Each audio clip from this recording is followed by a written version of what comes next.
Alors mon cher Emmanuel, on se retrouve ce lundi 7 mars, hein, Ouais.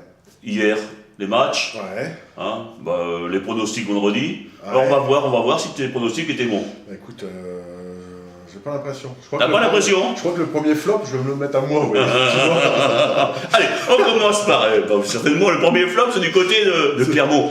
Alors qu'est-ce que tu avais dans la tête ce jeudi quand on a enregistré en disant que Clermont allait gagner à Amiens? Qu'est-ce que tu avais dans la tête? Moi je pensais qu'il allait avoir une réaction, parce qu'à voir sur les journaux à chaque fois qu'ils perdaient, je me suis dit certainement qu'ils vont réagir.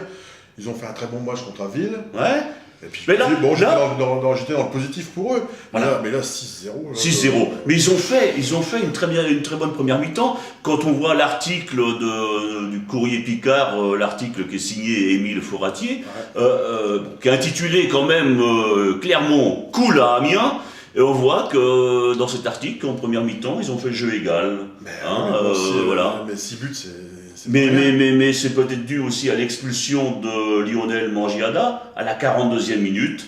Ce qui a fait qu'après, oui, mais bon, c'est des expulsions, des moments où il y a un revirement de situation, c'est-à-dire qu'il y a une solidarité qui se crée, à la limite, quelque part, sur une injustice d'expulsion. Ah bah oui, maintenant, il n'y a peut-être pas la justice, là. Je sais pas. C'est dans l'article du journal, c'est marqué une stupide expulsion. Bon, c'est quoi? C'est un bavardage? C'est. Entre insultes et bavardage. On ne sait pas ce que c'était. Mais bon, alors, toujours est-il que. Bon, 6, je ne m'attendais pas à 6. Toujours est-il que 45e minute, 1-0 à la mi-temps pour Amiens SC2. Puis après 5, et en plus, comme s'il n'y en avait pas assez, à la 85e minute, c'est Mathieu Aubert qui marque contre son camp. Oui, mais bon.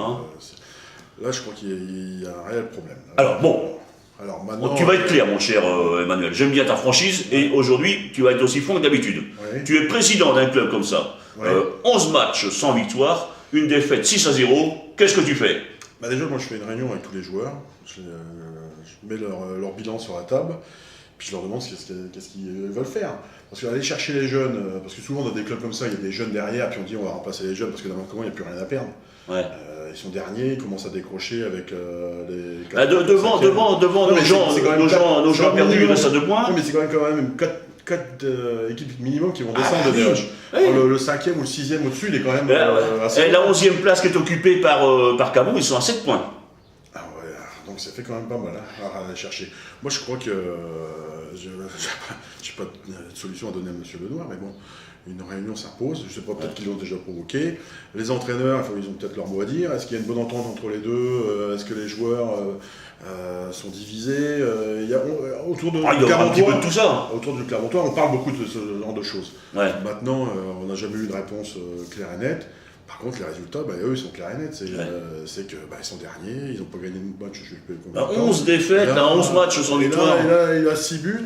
Je pense qu'il y en a quelques-uns qui sont rentrés d'Amiens, certainement très déçus, mais avec plus trop l'envie de se battre, parce qu'en sachant. La honte, toi, non? Non, mais bien sûr, mais bon, se dire, c'est pratiquement cuit pour nous. Ça a fait un peu la même chose que l'an dernier avec Saint-Just, mais bon, Saint-Just, quelque part, ils essayaient de dire on va se taper cette équipe-là, ils partaient 2-1, 0, 2-1, il y avait quand même quelque chose. Mais là, est-ce que tu peux redresser la barre maintenant? Est-ce qu'il y a des sanctions? Est-ce qu'il y a des décisions à prendre? Quelles sanctions prendre? Mettre des jeunes, les jeunes de Clermont, ils sont pas en. Non, ils sont pas en ligue, ils sont pas en ligue. ligue. Donc aller chercher ça sur les jeunes, il n'y a pas la solution là. La réserve qui tourne bien. Je pense pas que des joueurs, comme ils sont promis actuellement, je pense pas que des joueurs de réserve. C'est les mêmes, puisqu'un jour ils jouent en A, un jour ils jouent en B. Donc, mais bon, pour que la B, elle marche pas trop mal quand même. Les premières sont championnat, mais bon, c'est pas la même. C'est pas la même division. Mais là, au niveau des entraîneurs, comment tu pourrais solliciter ces entraîneurs pour que justement ils boostent l'équipe? Sincèrement, là, j'ai pas la solution. T'as pas la solution? J'ai pas la solution. Sinon, tu saurais, tu le diras à tout le monde. Bon, alors là, tu peux pas dire que c'est un gros top pour Clermont. Ah non, mais c'est un flop, aussi bien que le mien au niveau des pronostics. Bon, et le pronostic d'après? Grand Frénois. Grand Frénois, voilà, moi je pensais minimum à nul, mais une victoire de Grand Frénois, là c'est complètement l'inverse. Et puis en plus. Non, c'est une victoire de Pons à Maxence. 3-0. 3-0. Attention, c'est pas du 1-0 sur pénalty à la 90e. Je t'avais dit, c'est pas que je défende un peu mon discours, mais vous pouvez le reprendre. J'avais dit des moments, Grand Frénois il passe à travers certains matchs. Voilà, c'est plus que travers. C'était un derby. Et là ils ont passé c'est le match qu'ils ont passé à travers. Ah ouais. Donc 3-0. Alors, un but à la 27e minute, et puis 2 buts à la 80-85e minute pour Pont-Sainte-Maxence. Donc là, Pour ton match aller, Grand Frénois a été laissé imposer là-bas, Pont-Sainte-Maxence 4-1. Bah ouais. Donc, Il n'y a plus de logique respectée, on va gagner chez l'adversaire, on perd chez soi. Ouais, mais ça, c'est embêtant. Ça, parce que c'est des clubs qui savent recevoir. Tu vois, c'est des clubs qui savent recevoir. Il dit on va pas les décevoir, on va les gagner. On va les gagner, mais bon, je pense pas qu'à la fin du match, ils avaient cette mentalité-là. Je pense que Grand Frénois vise la montée. Grand Frénois vise la montée, maintenant ils sont 4e à 8 points. Là, ça leur met un coup de frein. 4e à 8 points. Hein? Par contre, Pont, ça leur donne un peu plus de sûreté quand même. Ouais. Mais bon, un coup de frein, c'est freiner des 4 roues là. Hein. Ouais. Parce que maintenant, ça fait 8 points de Breteuil et à 7 points du second au Compiègne. Ouais. Est-ce qu'on peut dire que ça y est, c'est râpé? Pour moi, c'est. Je ne vais pas trop m'avancer, mais c'est râpé. Ouais. Bon, allez, Breteuil. Breteuil, alors. Là, c'est le top. C'est le top pour Breteuil aussi, pour le procycleur, mais pour Breteuil. Alors, Luc Courson, hein, je te parle des yeux dans les yeux, t'arrêtes de dire, on n'a pas d'ambition, on n'a pas d'ambition, on est là, oui, il peut plus se cacher, voilà. Alors, de dire, bon, ça y est, on a le Guirou de Breteuil, là, qui dit, bah ça y est, le maintien est assuré. Non, il bat pas. Puis je vois pas pourquoi il ne l'annoncerait pas, parce qu'il y a une belle équipe. 3-0 contre Compiègne. 3-0 contre Compiègne, encore, je te dis, si c'est 1-0, un but. Donc là, maintenant, il faut qu'il garde le cap et puis qu'il motive, qu'il garde la motivation de chez lui. Ça va être ça le plus dur. Ce qu'il faut, Langlois qui marque à la 47e, et puis Diez.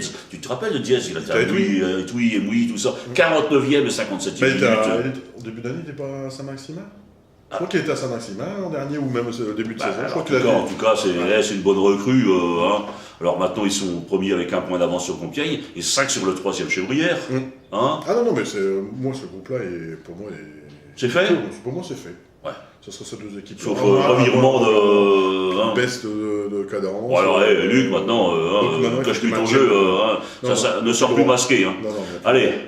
Interdistrict, Chaumont, Chaumont qui est dernier, qui recevait Liancourt, qui est toujours un prétendant à la montée, 1-1. C'est plutôt un bon... Mais j'ai pas regardé les résultats des autres équipes. On va te le dire, mon cher... Parce que là, Liancourt, pour moi, j'avais mis Liancourt gagnant. Voilà. Bon. Un but de Vivier à la 22e, et puis ils ont peut-être pas réussi à faire l'écart, et puis Chaumont est revenu à la 85e. Chaumont avait accroché, plutôt avait battu Fayette. Ouais. Fayette qui avait fait 4-5 tours en Coupe de France. Oui, mais Fayette qui s'était fait battre aussi sur Liancourt.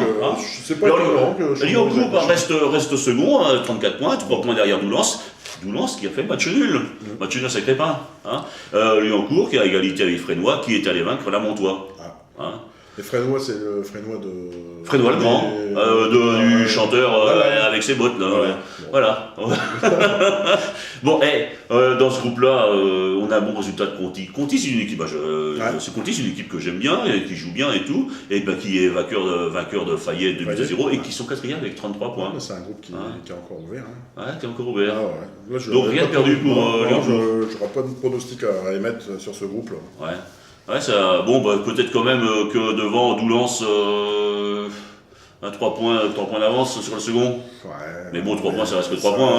C'est 3 points, une victoire, c'est 4 points. Voilà, ça va vite. Il y a un match perdu, c'est 1 point, donc ils évitent ça. Si on regarde bien, on est pratiquement à la moitié du championnat au niveau des matchs. C'est vrai, on est déjà en mars, il fait beau, c'est le printemps. Non, mais bon, les championnats, avec la trêve d'hiver qui a été assez longue, il y a encore beaucoup de matchs. On va encore jouer le mercredi et le dimanche. Puis encore, il y a des coupes qui vont arriver. Bon, groupe B, ça avait dit, toi t'avais dit Balani. Vainqueur à Lens, mais bon, je m'étais méfié parce que Lens, je trouve que leur niveau à Lens et à là, puis la B, ils sont à une division d'écart, donc il y a un potentiel de joueurs important. Puis bon, Lens, il faut les prendre au sérieux. Mais c'est bien quand même ce 0-0 à Balani. Surtout d'autant plus que les équipes autour du classement de Balani ont fait nul aussi. Ouais. Albert qui a fait match nul chez lui. Donc c'est plutôt... Mais quand même, le match aller, Balani avait gagné 5-0. Bah oui, mais bon, c'est pas étonnant. C'est pas un mauvais résultat. Non, tu mets pas un flop pour Balani? Je mets pas de flop pour Balani, mais un top. Faire des nuls à l'extérieur, gagner à la maison, c'est... Bon, ils sont dans ce programme-là, c'est une équipe plus. Ils sont seconds derrière Albert, 3 points de retard. Mais un match de retard aussi. Un match de retard, c'est important. Ce que j'ai dit important. l'autre jour, c'est que Balani se méfie des petites équipes, qui restent concentrées sur ces petites équipes. Ça, c'est un petit peu leur... J'avais quelque chose à leur dire, un message à donner à Rachid. Rachid et sa bande. Qui motive bien ses joueurs contre les petits équipes. Ah oui, c'est motivé, c'est Rachid. Bah, ouais. Et pour les joueurs, ils oublient aussi. Voilà, peut-être que c'est les joueurs qui oublient. Ils prennent ça un peu trop à la facilité, puis à un moment. Parce que, moi, je sais, attends, on côtoie les matchs de foot depuis bien longtemps. Des fois, les consignes données sur le bord de touche, le mec, ouais. Il est rentré, hop, ça y est, il est comme un chien fou qui va pour la première fois à la chasse. Voilà. Ah, tu connais ça aussi. La chasse, mais là, c'est fini. C'est fini. Bon. Alors, il n'y avait pas de chasse hier, et puis t'es pas allé au football quand même. Non. Ah. Je suis resté avec. Bah tu fais ce que tu veux. Tu fais ce que tu veux. Voilà. Groupe C, on a dit district. Mouy. Et on avait dit qu'il fallait pas. On avait dit qu'il fallait pas qu'ils perdent ce match-là. Voilà. Bah ils l'ont pas perdu. Bah c'est bien. Félicitations. 2-1. Bon à mon ami Nance l'a fait. Ouais, bah c'est. Je crois que c'est Passé qui marque le premier but, et puis le deuxième but est marqué par Mouy dans les dernières minutes, je crois. Bon, c'est très bien ça. Non, mais c'est bien. C'est bien. Dans ce groupe, Mouy qui se retrouve 7ème avec 28 points. Non, mais il faut le mettre un écart avec l'équipe qui était derrière. L'équipe qui recevait Villers-Cotterêts maintenant est 11ème avec 22 points. Voilà. Bon. Et puis tu sais que 7ème avec 28 points, mais les premiers c'est Camon avec jamais que 34 points. Le second c'est Noyau avec 33 points. Et le troisième Vervin avec 31 points. Non, mais on est Vervin qui perd, Mouy qui gagne, tu te retrouves troisième. On est à mi-championnat. Ouais. Donc, rien n'est fait. Non, je ne vois pas, rien n'est fait. Moi, à part Breteuil et Compiègne, c'est 2 équipes. Et puis Clermont. Clermont qui est fait dans le mauvais sens. Bah, j'ai malheureusement l'impression. Bon, alors, on n'a pas parlé de mon club Saint-Just. Saint-Just, on n'a pas parlé de Saint-Just. Bah alors. On a oublié. Voilà. On a oublié ton club, justement, je voulais peut-être en venir. Je voulais peut-être en venir à la fin. Alors, Saint-Just, c'est un flop. C'est un flop. Soissons. Les espérances qu'ils avaient émis les derniers matchs, jouant contre les premiers en faisant des nuls à domicile, à l'extérieur, j'avais trouvé ça très positif. Ouais. Alors, Saint-Just qui encaisse un but à la 44e minute. Ouais. Et puis qui tue pas mieux que d'en encaisser un deuxième à la 48e minute. Ouais. Tu sais, toi qui es expert en football, tu sais l'importance que ça a, ce but pris avant la et en plus doublé. Concentration au retour. Alors là, il y a le discours dans le vestiaire, je ne sais pas ce qui s'est passé, mais la concentration est. Alors là, ça y est, c'est fini après. Une fois que tu as pris un but à la 44e minute, et puis que tu reviens sur le terrain, tu en prends un deuxième, après, tu baisses les bras.